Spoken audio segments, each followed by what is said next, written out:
هم آره هم نه. فقط خود مهاجرت باشه نه، ولی یک وقتیه که حکومت ها میان مستقیم شهروندای دو تابعیت را مخاطب قرار میدن، قوانین را وضع بکنن یا پیشنهادایی داشته باشن که شرایط هم گرفتن و هم نگهداری هویت را برای شهروندای دو تابعیت سخت‌تر بکنن.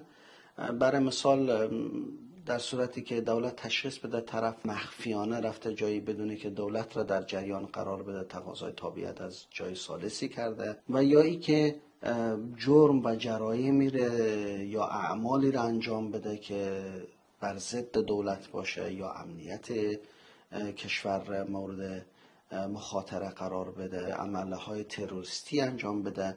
مفهومه که ما جرم و جرایم را چه تعریف ازش داریم. تروریسم یک برچسب است که دولت ها نسبت به علایق و سلایق خودشان تغییر میتونن بدن. جرایم هم همونطور.